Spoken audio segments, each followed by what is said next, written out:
오늘 우리가 공부할 작품은 이청준의 병신과 머저리라는 작품인데요. 그리고 이 작품은 되게 좀 어렵다고 애들이 많이 느끼는 작품 중에 하나예요. 자, 일단은 이 작품은 6.25 전쟁 이후에 이제 1960년대를 배경으로 하는 작품이거든요. 근데 우리 친구들이 좀 가장 우선적으로 알아야 될 거는 이 작품은 액자식 구성을 띠고 있어요. 그래서 액자식 구성이라 하면 우리 친구들이 많이 알겠지만 이렇게 프레임 안에 사진이 들어있는 액자처럼 이야기 안에 또 다른 이야기가 있다라는 걸 우리가 액자식 구성이라고 하죠. 그래서 바깥의 이야기를 외화라고 하고요. 안의 이야기를 내화라고 하는데요. 이 작품은요. 외화는요. 1960년대를 배경으로 하고 있어요. 글자가 너무 굵으니까. 자, 1960년대를 배경으로 하고 있고요. 자, 내화는요. 6.25 전쟁 당시의 북한을 배경으로 합니다. 그래서 이렇게 이야기가 서로 안과 밖이 구분이 되어 있다라는 걸 알아야 되고요. 자, 외화는 1인칭 주인공 시점이에요. 그래서 나라는 인물이 나와서 내 이야기를 할 거고요. 내화는 특이하게 1인칭 주인공 시점과 관찰자 시점을 왔다 갔다 해요. 그래서 이게 좀 시점과 관련해서 좀 혼란이 좀 있다 보니까 친구들이 특히 뭐 이게 너무 짧은 부분을 공부하겠지만 우리는 이게 이제 뭐 특히 저 긴 부분을 공부하는 경우에는 많이 어렵다라고 느낄 수 있겠죠. 자, 이 작품은 액자식 구성이다라는 걸 좀 알아두면 좋을 것 같고요. 자, 이 작품은요, 제목이 여러분 일단 자극적이죠. 병신과 머저리라는 제목인데요. 자, 병신은요, 형을 뜻하는 말이고요. 머저리는요, 동생을 뜻하는 말이에요. 그 둘이 지금 형제이거든요. 그래서 형제가 이제 어떤 아픔에 시달리고 있어요. 그래서 이런 아픔에 대해서 이야기를 하는 작품이고요. 형은요, 6.25 전쟁을 겪은 인물이에요. 그래서 6.25 전쟁을 통해서 상처를 갖게 된 사람이고요. 동생은요, 4.19 민주화 운동 세대예요. 그래서 이 4.19 세대로서 어떤 관념적인 허무주의에 빠져 사는 인물이에요. 좀 관념적 허무주의라는 건 뭐냐면 일단 관념적이라는 건 실체가 좀 없고 좀 감각적이지 않고 좀 사실적이지 않은 어떤 머릿속에 뭉게뭉게 이런 느낌이거든요. 그래서 뭔가 이유 없는 허무함에 빠져 사는 그런 느낌이라고 볼 수 있어요. 그래서 이 병신과 머저리는요. 자신의 삶의 어떤 정체성을 제대로 찾지 못하고 방황하는 인물들을 가리키는 말입니다. 그래서 제목이 굉장히 고자극이에요. 그쵸? 그래서 이러한 고자극의 제목은 바로 이런 내막을 갖고 있으니까 너무 막 또 욕이 나왔다고 막 재밌어하고 이러면 안 돼요. 그쵸? 자, 여러분 형은요. 좀만 더 쌤이 이제 너무 짧은 부분이니까 좀 더 부연 설명을 할게요. 일단 의사예요. 의사인데요. 6.25 전쟁에서 동료를 죽이고 탈출한 경험이 있어요. 그리고 자신이 이제 수술을 맡은 소녀가 죽자 병원 일을 중단하고 소설을 창작하고 있는 인물로 나와요. 자, 형의 소설에는 형과 오감모, 김일병 이런 이제 군대 그 전쟁 중에 함께했던 군인들이 등장을 하는데요. 오감모라는 이 중위가 김일병이 쓸모 없어지자 그를 죽이려고 하는 그런 장면을 소설로 쓰고 있어요. 그래서 이 형은요, 소설을 통해 자기가 전쟁 중에 겪었던 상처를 좀 표현을 하는 거거든요. 그리고 이제 이 형이 쓰던 소설을 동생이 좀 건드려요. 동생이 그걸 읽고 자기 맘대로 결말을 만들거든요. 그래서 그 결말을 만든 부분을 형이 읽고 형과 동생이 좀 갈등을 이제 겪는 그런 내용이 우리가 읽게 될 부분이에요. 자, 그래서 우리 친구들이 이 작품을 안 그래도 어려운 작품인데 좀 너무 짧은 부분을 읽다 보니까 더더더 이해가 안 될 것 같아요. 그래서 일단은 이 부분에 우리가 집중해서 읽어보되 조금 부족한 부분이 있으면 쌤이 좀 더 채워서 설명을 해줄게요. 자, 이제 들어가 봅시다. 자, 병신 새끼라고 형이 지금 얘기를 하는 거죠. 형은 나에겐지 형 아닌 다른 사람에게란지 너무나 탈진한 목소리로 중얼거렸다. 그러나 그것은 나에게 한 말이었다. 다음 순간 형은 다시 나를 똑바로 쳐다보았다. 너의 그 귀여운 아가씨는 정말 널 싫어했니? 라고 해서 여러분 이 귀여운 아가씨는 누구냐면요. 혜인이라고 동생의 여친이에요. 동생의 애인이고요. 이름은 혜인이라는 사람이에요. 즉, 이 혜인이라는 사람이 나랑 이제 헤어지자라고 편지를 보낸 다음이거든요. 그래서 이제 형이 이제 그 동생의 여친 얘기를 하는 거예요. 형님은 6.25 전상자랍니다. 하려다 나는 아직도 형이 하고 싶은 말이 있으리라 생각하고 순순히 머리를 끄덕였다. 병신새끼. 이번에는 형이 손으로 연신 원고지를 찢어 불에 넣으면서 이 원고지는 여러분 본인이 쓴 소설이죠. 근데 이 본인이 쓴 소설을 동생이 맘대로 결말을 만들었어요. 그쵸? 눈길 많은 내 쪽을 향해 분명하게 말했다. 그래, 도망간 아가씨 얼굴을 그리고 싶어졌군. 난 아직도 더 참을 수 있다고 생각했다. 즉 형이 막 퍼붓고 있는데 얘는 그래 뭐 떠들어봐 이런 느낌이었던 거죠. 아주머니는 여전히 형과 나의 얼굴을 무표정하게 번갈아 보고만 서 있었다. 다 소용없는 짓이야. 오해였어. 형은 다시 중얼거리는 투였다. 나는 지금 형에게 원고를 불태우는 이유를 이야기시키려는 게 소용없는 일일 것 같았다. 방으로 들어가려고 했다. 거기 있어. 형이 벌떡 몸을 일으키며 체하며 호령을 했다. 기껏해야 김일병이나 죽인 주제. 임마 넌 이거 모두 잊고 있었지? 자 여러분 이게 무슨 말이냐면요. 쌤이 금방 말한 것처럼 형이 쓴 소설을 결말이 없었잖아요. 결말을 동생이 마음대로 쓴 거예요. 그래서 동생이 그 결말에서 김일병을 죽이는 걸로 이제 쓴 거죠. 넌 이걸 모두 읽고 있었지. 이거는 이제 본인이 쓴 소설이에요. 그쵸? 자기 어떤 체험과 어떤 좀 상상을 담은 소설이겠죠? 불쌍한 김일병을. 그 아가씨가 널 싫어한 건 너무 당연했어. 라고 해서 너는 그렇게 비겁하게 가장 약한 사람이나 죽이는 사람이야. 라고 지금 얘기를 하는 거죠. 순서는 뒤범벅였지만 무엇을 이야기하려는 것인지는 분명했다. 나는 형을 쏘아보았으나 그때 형도 나를 마주 쏘아보았기 때문에 시선을 흘리고 말았다. 형은 눈으로 나를 쏘아본 채 손으로는 계속 원고를 뜯어 불에 넣고 있었다. 임마 넌 머저리 병신이다. 알았어? 형이 또 소리를 꽥 질렀다. 그리고 그것은 지극히 당연한 말이었다는 듯이 머리를 두어 번 끄덕이고 나서는 그런데 말이야. 갑자기 장난스럽게 손짓을 했다. 형은 손에서 원고 뭉치를 떨어뜨리고 나의 귀를 잡아 끌었다. 술 냄새가 호흡을 타고 내장까지 스며들 것 같았다. 형은 아주머니까지도 들어서는 안 될 이야기나 된 것처럼 귀에다 입을 대고 가만히 속삭이는 것이었다. 넌 내가 소설을 불태우는 이유를 묻지 않는군. 너무나 정색을 한 목소리여서 형의 얼굴을 보려 했으나 형의 손이 귀를 놓아주지 않았다. 그런데 너도 읽었겠지만 거 내가 죽인 관모놈 있잖아? 오늘 밤 나는 그놈을 만났단 말이야. 그러고는 잠시 말을 끊고 나를 찬찬히 살펴보고 있었다. 그 눈은 술에 젖어 있었지만 생각이 멀리 있는 것처럼 보이는 것은 결코 술 때문만은 아닌 것 같았다. 그러나 형은 이제 안심이라는 큰 소리로 그래 이건 이제 쓸데없는 게 되어버렸지. 이 머저리 새끼야 라고 말을 하죠. 자 여러분 보세요. 동생은요. 마음대로 형 소설에서 결말을 썼어요. 가장 약한 김일병을 죽였죠. 근데 형은 지금 그 소설을 불태우고 있어요. 왜 불태우나 봤더니 이유가 있어요. 왜?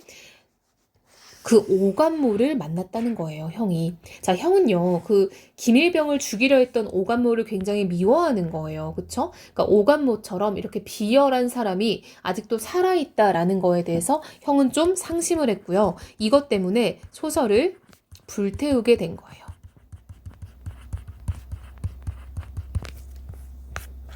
자, 그래 이건 이제 쓸데없는 게 되어버렸지. 이 머저리 새끼야라고 동생을 지금 욕하는 거죠. 하고 내 귀를 쭉 밀어버렸다. 다시 원고지를 집어 사그라드는 불집에 집어넣었다. 그러니까 형은 지금 이제 소설에 대해서 얘기를 좀 하고 있는 거죠. 자, 이 참새 같은 것, 뭘 듣고 있어? 썩 네 굴로 꺼져 라고 해서 지금 이 부분은요, 갑자기 또 중략이 돼서 또 친구들이 어렵겠지만 이 부분은 부조리한 현실에 정면으로 맞서지 않는 동생에 대한 조롱이에요. 소리를 꽥 지른 통에 나는 방으로 쫓겨 들어오고 말았다. 예, 나는 이제 동생이죠. 비로소 몸 전체가 까지는 듯한 아픔이 전해왔다. 즉 여러분 이거는요. 나의 아픔이 아니라 형의 아픔이 전해졌다는 거예요. 그러니까 어떤 형이 가지고 있는 정신적인 고통, 형의 심리적인 상처 이런 것들이 나에게도 전달이 됐다는 거야. 그것은 아마 형의 아픔이었을 것이다. 형은 그 아픔 속에서 이를 물고 살아왔다. 그는 그 아픔이 오는 곳을 알고 있는 것이다. 그리하여 그것은 견딜 수 있었고 그것을 견디는 힘은 오히려 형을 살아있게 했고 자기를 주장할 수 있게 했다. 그러던 형의 내부는 검고 무거운 것에 부딪혀 지금 산산조각이 나고 있었다. 즉 여러분 형은요 나름 되게 아팠다는 거예요. 되게 아픈데 이 아픔을 잘 이겨내고 잘 이렇게 좀 저항하고 잘 극복해내려고 노력을 하고 있었다는 거야. 즉, 이 형의 아픔은 여러분, 전쟁 통해서 약간 좀 내가 부조리한 현실에 저항하지 못했던 그런 과거를 말하는 거야. 부조리한 현실에 순응하는 그 과거의 삶을 말하는 거야. 6.25 전쟁 중에 있었던 일들인 거예요. 형은 그 아픔이 오는 곳을 알고 있어요. 그게 어디야? 6.25 전쟁에서의 어떤 상처를 말하는 거죠.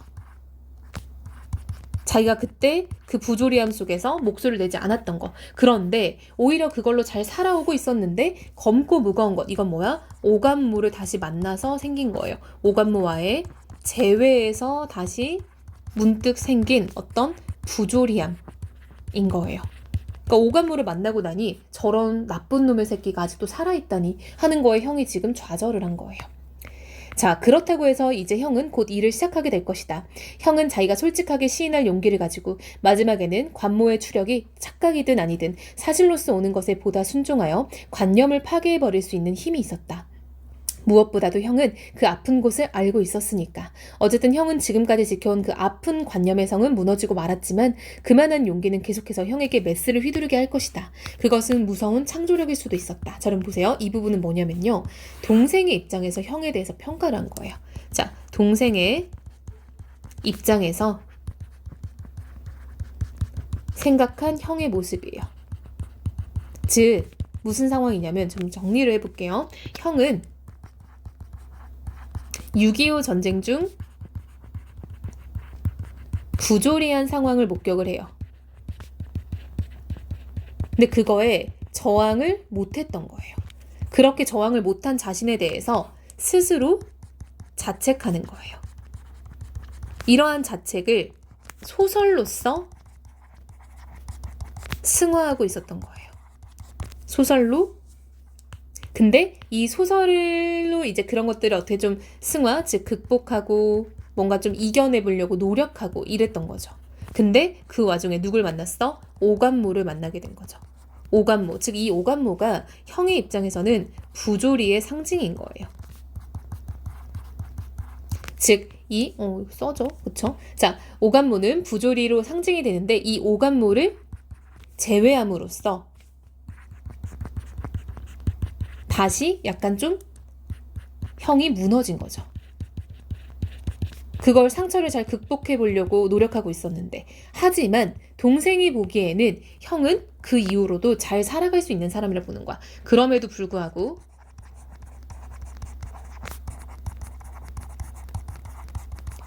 형은 극복의 의지, 힘을 가졌다. 라고 동생은 생각하는 거예요.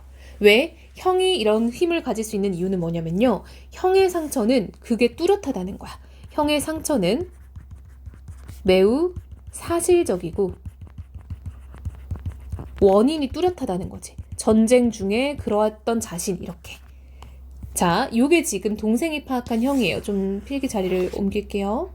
요렇게. 자, 근데 이어서 이제 자기에 대한 이야기가 나올 겁니다. 자, 그러나 나는 멍하니 드러누워 생각을 모으려고 애를 썼다. 나의 아픔은 어디에서 오는 것인가? 이게 문제인 거야. 나는 내가 왜 이렇게까지 아프고 왜 이렇게 힘든지를 모르겠는 거야. 자, 혜인의 말처럼 형은 6.25 전상자이지만 아픔만이 있고 그 아픔이 오는 곳이 없는 나의 환부는 어디일까? 즉, 나는 뚜렷하게 뭔가 고통스럽고 괴로운데 그 괴로움과 고통이 어떻게 오는지를 모르겠는 거예요. 혜인은 아픔이 오는 곳이 없으면 아픔도 없어야 할 것처럼 말했지만 그렇다면 지금 나는 엄살을 부리고 있단 말인가? 근데 난 정말 아프다는 거죠.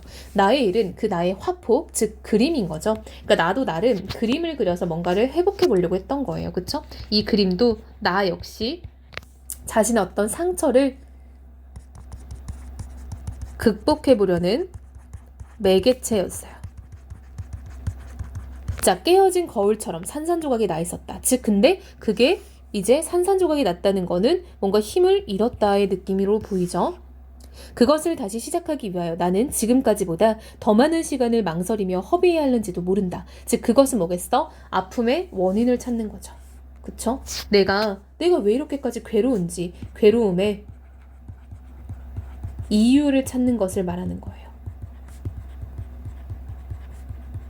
어쩌면 그것은 나의 힘으로는 영영 찾아내지 못하고 말 얼굴이 있는지도 모를 일이다. 즉, 이 얼굴이라는 건 여러분 비유적 표현인 거죠. 어떤 상처의 원인, 그쵸? 아픔, 나의 괴로움의 실체인 거죠. 실체, 그쵸?